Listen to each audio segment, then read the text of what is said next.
What's up? It's a Thirsty Thursday. It's Rumor and Innuendo. I'm Dominic D'Angelo of adfreeshows.com, SEScoops.com, podcast Heat Wrestling. Dang it. And I'm here with Mr. Robert Karplis, WE Creative _ish. Robert, happy Thursday. How was winter for you? Did it show up? Warner Breeze said, hello, R&I. Will Dom finally get the intro right today? No. Podcast. No, he will not. Actually, it was chilly this morning. It was like 52 degrees outside when I first went out there. That is a little chilly in Florida. Didn't love that. I don't love 26 up here either. It feels like 16. 52 is fine. I just wasn't expecting it first thing in the morning, like bringing in the trash. And I was just like bringing in trash bins, and all of a sudden I'm just like, ooh, that's a little brisk. Like that Lipton brisk iced tea. That's brisk, baby. Mm-hmm. Willie Thornbrew says the fact that the intro is always wrong is what is right about it. I don't know about that. No, Willie. That's not... Split the landing all the time. Now I'm in a funk. I'm in a funk, and not a Terry funk. Wrestling Old Head does your old co-host Road Dog shtick. Yeah. Ladies and gentlemen, boys and girls, children of all ages, Podcast Heat proudly brings to you its podcast champions of the world, which I believe would probably be one of the other Conrad shows. Oh, no. It definitely ain't Booker T. By the way, so I watched NXT Deadline. I talked about it with Scott. The one thing I forgot to talk about, Booker T is so bad on commentary that I'm starting to think he signed some sort of NDA and they're just trying to keep him happy.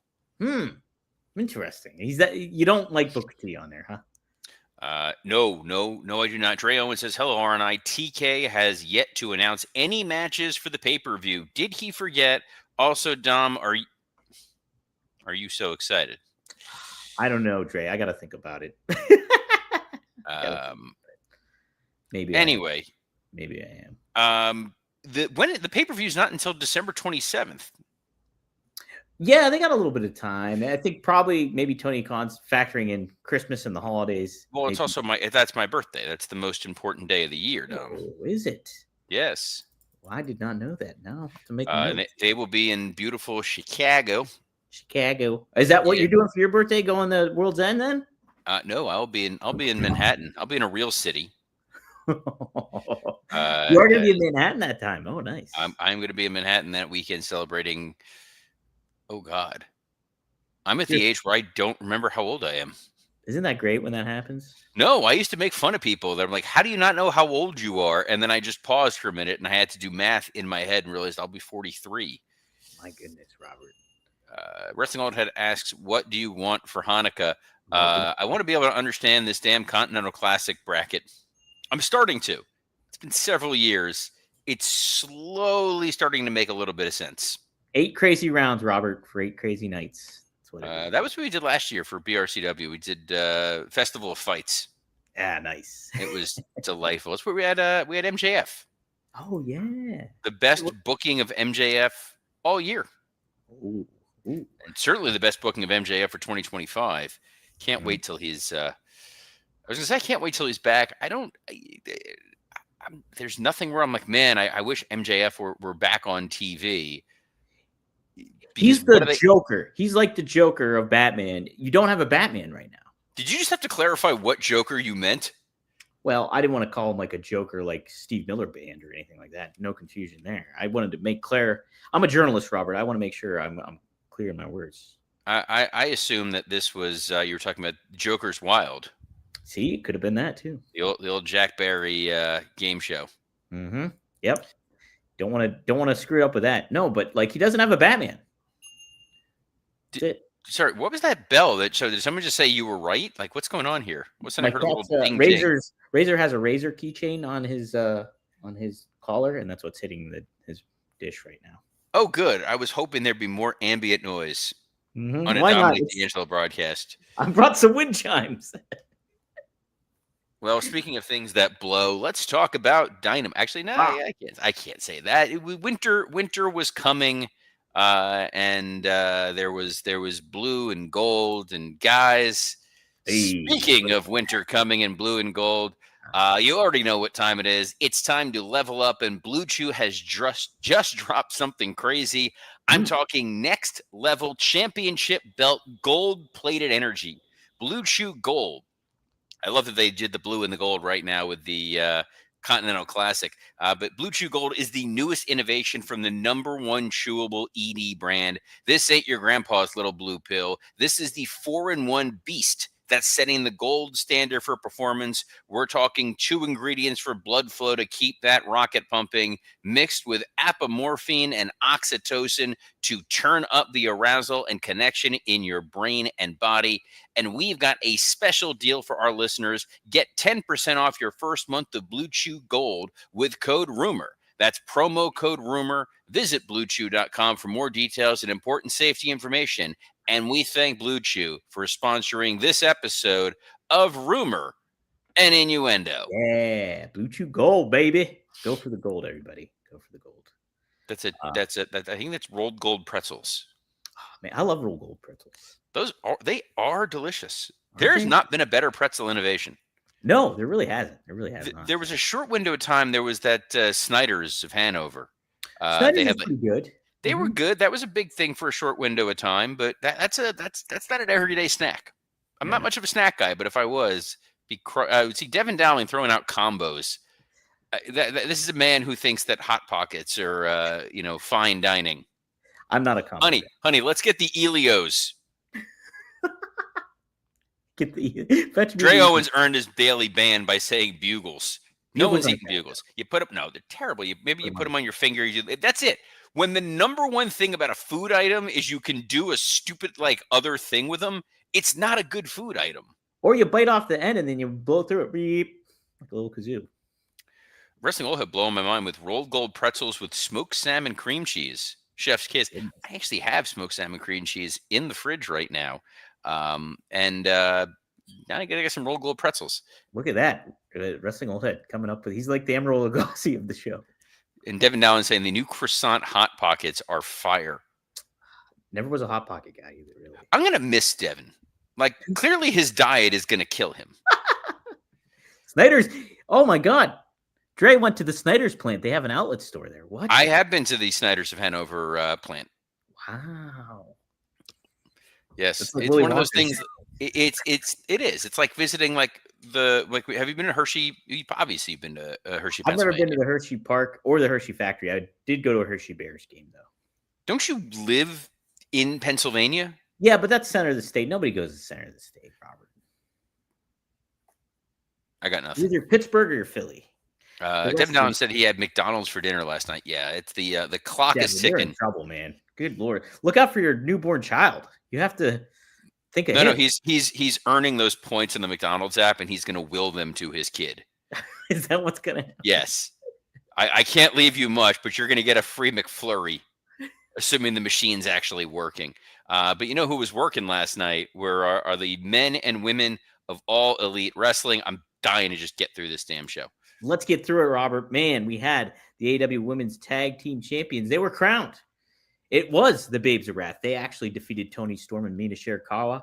We thought it was going to be the other way around, Robert. I was pleasantly surprised by this. Thought this was a fun opener. And I like that aspect that while WWE usually has somebody come out and talk to open their show, AEW does hit it off with a match. So there's that different dichotomy going on. And I thought this was a good presentation of that, Robert. I don't mind that you open. I'm all for opening with a match. I think it's nice. You don't need the same lather, rinse, repeat thing every single week on a show. Mm-hmm. I still do not understand why this match happened. Sure. If the idea was you needed to establish the Babes of Wrath as winning the AEW tag team titles, them overcoming the unstoppable duo of Megan Bayne and Marina Shafir would have made a lot of sense. Mm-hmm. What a moment that this plucky underdog duo, the Al Snow and Mick Foley of the women's tag division, beating the Brock Lesnar and whatever the hell Marina Shafir is of the AEW women's division. Whatever the Nepo hire version of Ronda Rousey is. That would have meant something. Instead, what I found myself thinking at the end of that match is, the hell do we do with Toni Storm now? True, but wouldn't you have been in that same position anyways, though? Like if she lost. Not if in she the tournament? won the tag title. If they won the tag titles, Oh, I see what you I mean. thought the whole reason they put them in this match was, oh, they're clearly winning. If they would have lost in an earlier match, if they would have lost in the semifinals because there was that hardcore stipulation and Shirakawa takes the pin, there is an argument to be made that maybe turning Toni Storm heel or Mina heel and having something go on there where you can give them a personal story, because I think that that's where Toni Storm seems to work the best, when there's some sort of personal investment story. We saw it with Blake Monroe. That was her name then, right? Well, no, it was something different then, right? It was whatever the Isn't heck it her Blake name was. Monroe now? It's Blake Monroe now. Blake Monroe now. Man. Mariah May. Mariah May. I was going to say Mariah May, and it didn't sound right in my mind. No, it didn't. But there, where it was like this deeply personal issue, you could easily move that going forward. Instead, there's no one lined up for Tony, and poor Chris Statlander is feuding with that Bridge to Terabithia group. Sisters of Meanness. Sisters of Terrible Backstage Segmentness. Hey, but maybe I can kind of understand putting Toni in that position, though. She's one of your main stars, so why not put her in one of your big fights to promote it? And then on top of it, too, you don't want to steal the spotlight potentially of Toni Storm.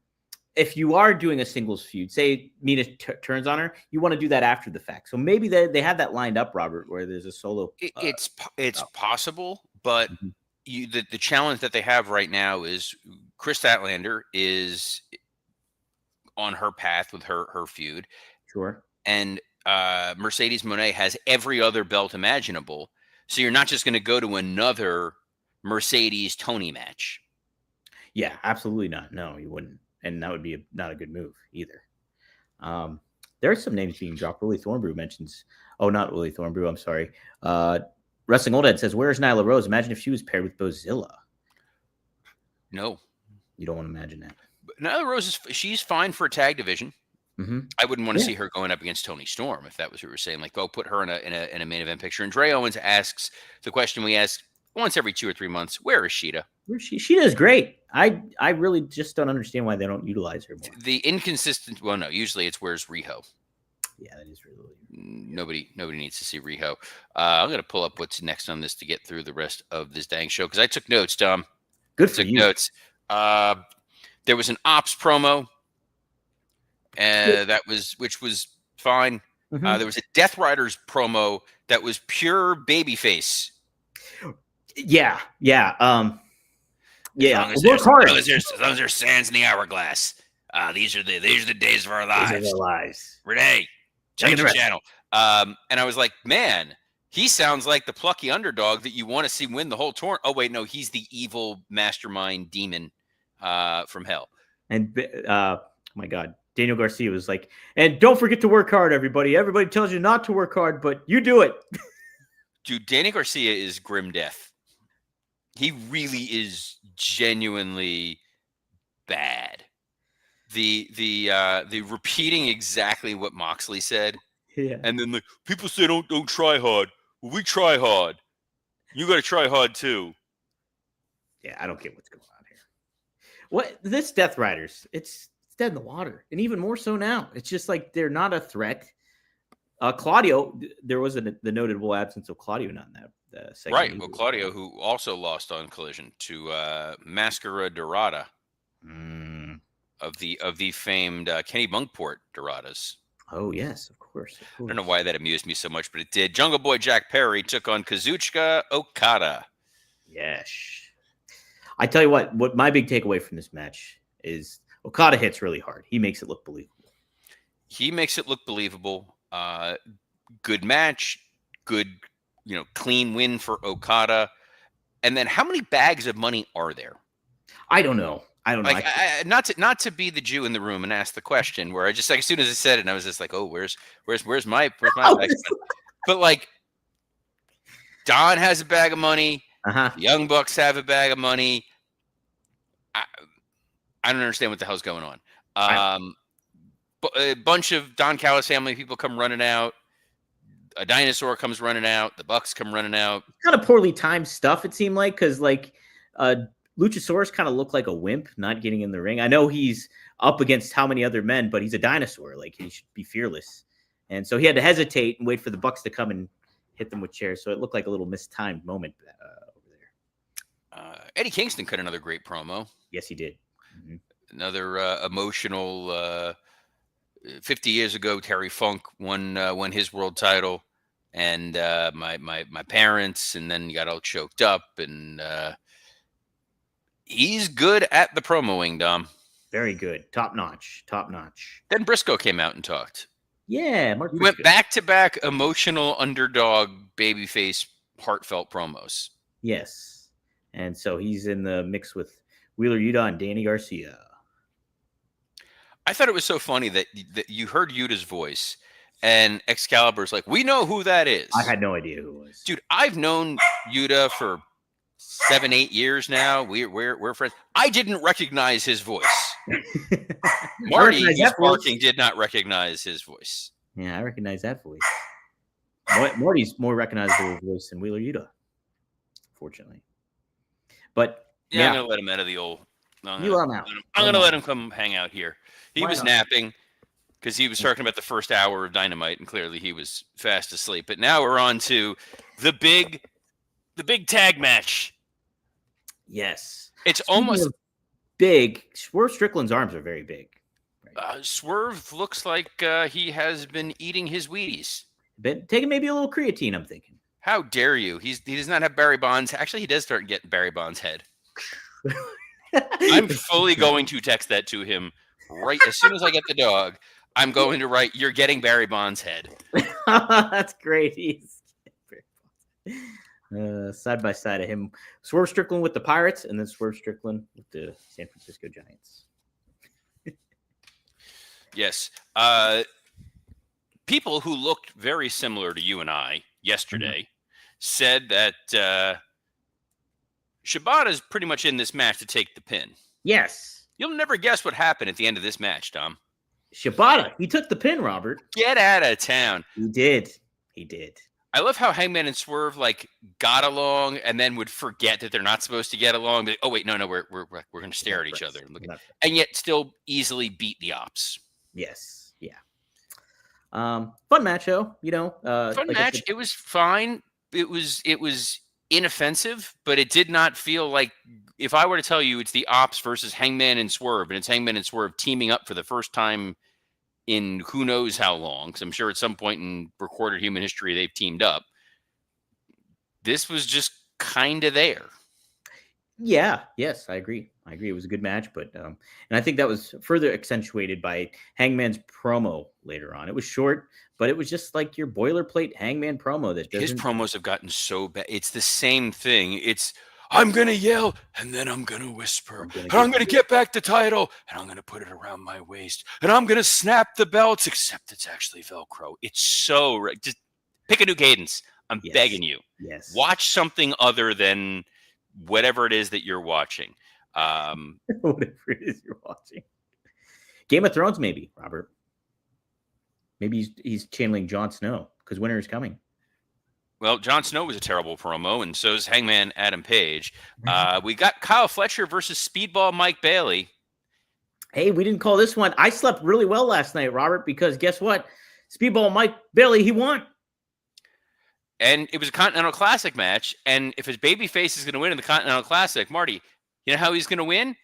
It's going to be a fluke roll-up, the best snack available. The official sponsor of the Continental Classic is the delicious fluke roll-up. That's right. Every single match, like the number of matches, it's like the old Survivor Series rule where only in a Survivor Series is someone going to win with a clothesline. Yes. Only in the Continental Classic is someone just going to randomly win with, he caught him with a small package over and over and over again. And guys, if you're worried about your small package, BlueChew.com promo code rumor. Yeah, Blue Chew Gold, baby. Look at Dude, he is fully taken over the camera. I don't even care. I'm just letting him. Yeah, you know what? You're getting better insights from the dog, which he's is got fine. good camera presence. That's it. He's got better camera presence than Hangman. He's got a better camera presence than poor Kenny Omega, who I like that Kenny Omega's new character is just guy getting woken up from a nap. Yeah, remember The Office with Robert California, like James Spader? He's kind of like James Spader, Robert California.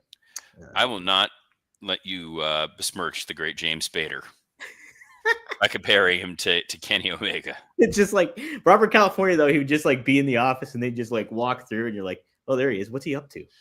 Kind of what Kenny's doing. I also would have been like, hey, Kenny, remember when Jack Perry was getting the crap beat out of him earlier? Who are you? Couldn't have. I was watching those Riho matches. Loves him some Riho. Main event. Joe versus Eddie, Robert. Joe, it sounds very workmanlike.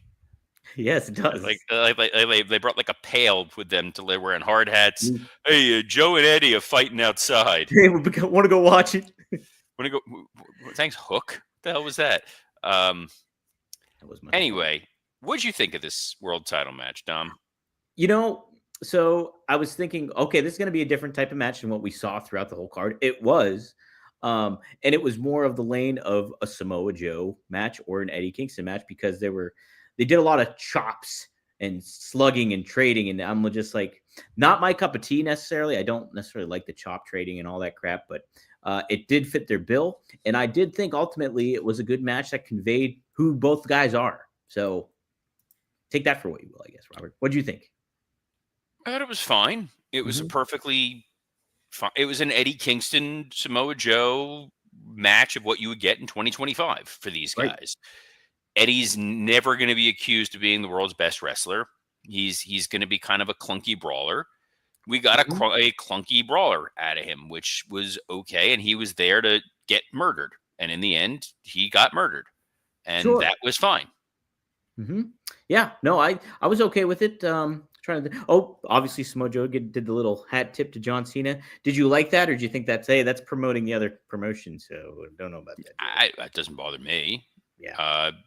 I think that it's one of those things that everybody in wrestling can go ahead and celebrate it. I don't think that there's anybody who thinks, well, because Joe did that, now people are going to go tune. I wasn't going to watch that John Cena last match, but then Samoa Joe did the little thing, so now I gotta clear my Saturday night schedule and make sure that I tune in on the cock to watch. Did you notice though? John Cena did share that image on his Instagram of Samoa Joe. I don't spend that much time. I don't use Instagram. I'm very old. Oh, that's right. Yeah, you're not an Instagram guy. No, I think the last thing from Instagram is from like many years ago. Wow. Not a thing I use. It's just I committed to Facebook, and I was just like, all right, I'll just stick with Facebook for a while, and that was fine.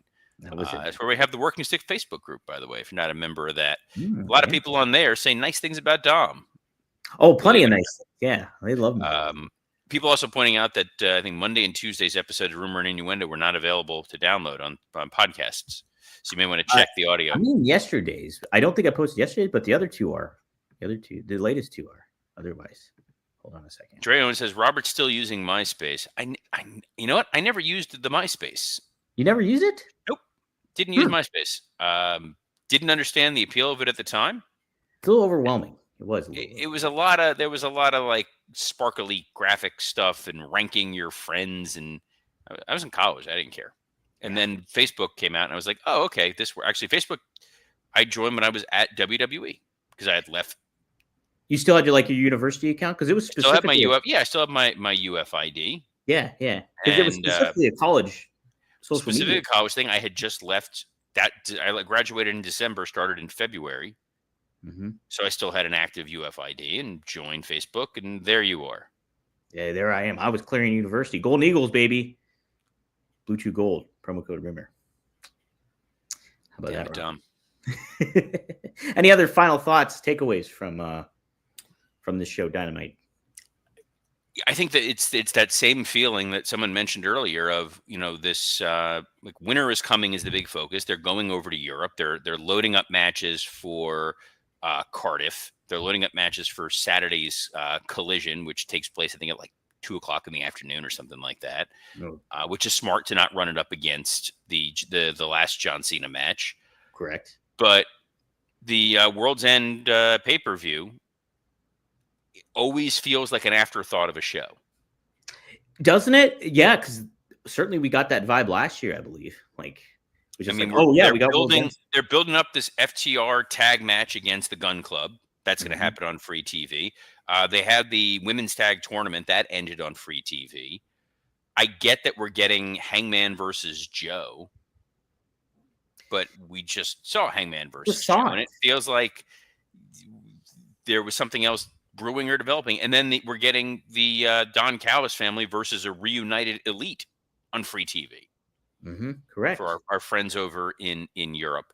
But if you're in Europe, you can watch this anywhere around the world. But if you're on the East Coast of the United States, we air live every Monday at noon Eastern, 9 a.m. Pacific, 6 p.m. if you're over in Europe. Hey, and isn't it 5 p.m.?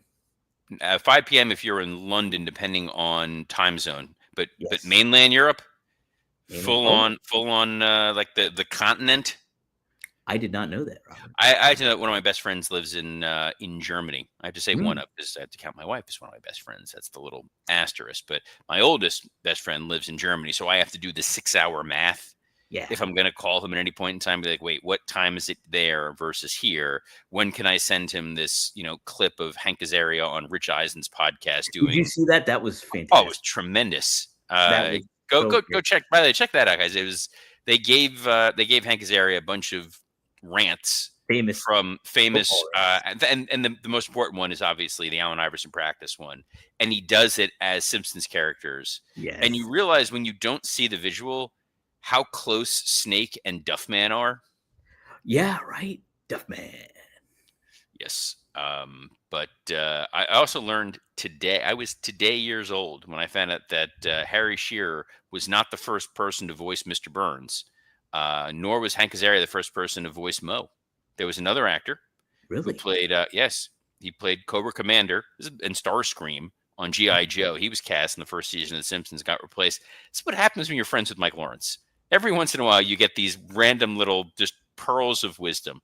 Pearls of Wisdom we share with you every Monday through Friday at noon Eastern on a plethora of platforms, including the WW_Creative_ISH X account, the @Dominic D'Angelo X account, the @SE Scoops X account, and on YouTube on Rumor and Innuendo, ad-free shows, and Podcast Heat.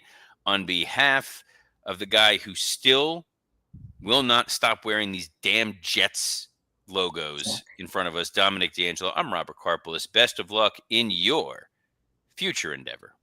Man, not a game, practice. We're talking about practice. Shh.